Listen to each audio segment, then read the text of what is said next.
2x কোনো রকম ভাবে এই রাউন্ডটা বের কর ভাই, কোনো রকম ভাবে। অনলি ডেজার্ট নিছো ভাই, কেমনে পারবা? ও পি ভাই, এটা কি ছিল ভাই? অনলি ডেজার্ট নিছো? ও ডেজার্ট দিয়ে মারো ভাই, অনলি ডেজার্ট দিয়ে মারতো দেখি একটা। অনলি ডেজার্ট দিয়ে, আরে ভাই কি মারলা ভাই? আরেকটা লাস্ট ওয়ান। কি রে ভাই, ডেজার্ট দিয়ে কি খেলতেছো? অনলি রেড মারতেছো ভাই, লাস্ট ওয়ান কোনো রকম ভাবে। ও পি ভাই, কি খেললা? তো হ্যালো এন্ড হোয়াটসঅ্যাপ গাইস, কি অবস্থা সবার, কেমন আছো তোমরা? আশা করি সবাই অনেক অনেক ভালো আছো।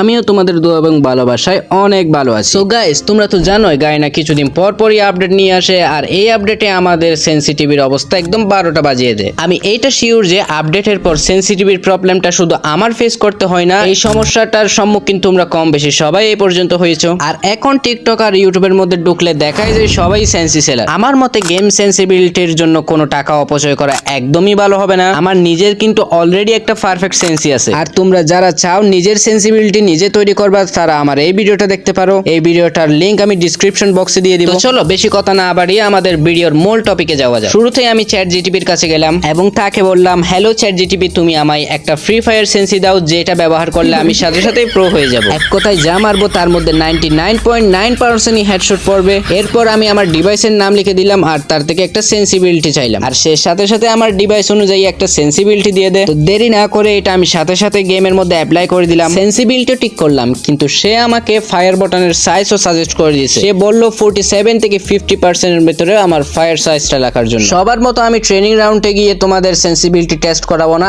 আমি টেস্ট করাবো একটা কাস্টমের মধ্যে নিয়ে, আর কাস্টমে আমার সাথে থাকবে একটা পাবলিক যে কিনা আমার গেমের উপর রিঅ্যাকশন দিবে। সো চলো এখন দেখা যাক এআই এর দেওয়া সেন্সিবিলিটি নিয়ে আমি কি 1 vs 4 করতে পারবো, নাকি তাদের হাতে আমি নির্যাতনের শিকার হব। প্রথম রাউন্ডটা আমি মোটেও খেলতে পারি না, কারণ আমার আগের সেন্সিবিলিটির ফায়ার বাটনের সাইজ ছিল 35 থেকে 40 এর ভিতরে, আর এখন বর্তমানে আমার ফায়ার বাটনের সাইজ 47। এটা যেহেতু অনেক বড় হয়ে গেছে, তাই আমার একটু কন্ট্রোল করতে কষ্ট হচ্ছে। তো প্যারা নাই, চিল আকাশের রং দিয়ে। পরবর্তী রাউন্ডে আমি আমার টিমমেটকে বললাম তাকে না যাওয়ার জন্য, আমি একাই 1 vs 4 করব। যে কথা সেই কাজ। আমি প্রথমেই দেখলাম একজনের নেট চলে গেছে, তাই আমি তাকে সাথে সাথে ডাউন করে দিলাম। তাকে ডাউন করতে না করতে তার টিমমেট সবগুলো আমার উপর ঝাঁপিয়ে পড়ে। পরবর্তীতে একটা প্লেয়ারকে মুভমেন্টের সাথে শটগানের হেডশট দিয়ে দিলাম। নেট একটু খারাপ, যার জন্য স্লো দেখাচ্ছে। তো তোমরা এই সাবজেক্টটা অ্যাভয়েড করো। পরবর্তীতে তোমরা দেখতে পারতেছো আমি যা মারতেছি সবই রেড পড়তেছে, আরেকটা রেড, এবং সাথে সাথে ইউএমপি দিয়ে সেও ডাউন। লাস্ট একটা প্লেয়ার, তাকে ইউএমপি দিয়ে ওয়াইপ আউট করে দিলাম। তোমরা বলতে পারো এক রাউন্ডে বলে অনেকগুলো হেডশট পড়ে যেতে পারে। সো তোমাদের জন্য নেক্সট রাউন্ডের ক্লিপটা এখানে তোমরা দেখতেই পারতেছো।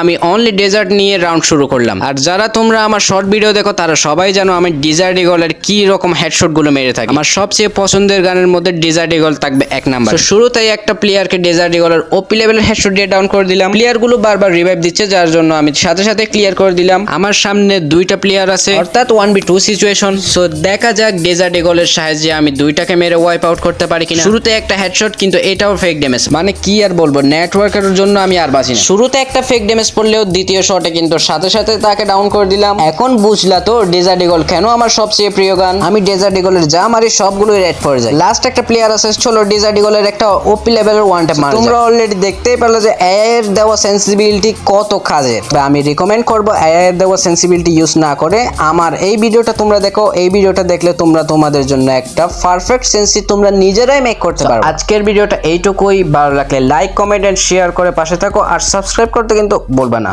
আল্লাহ হাফেজ।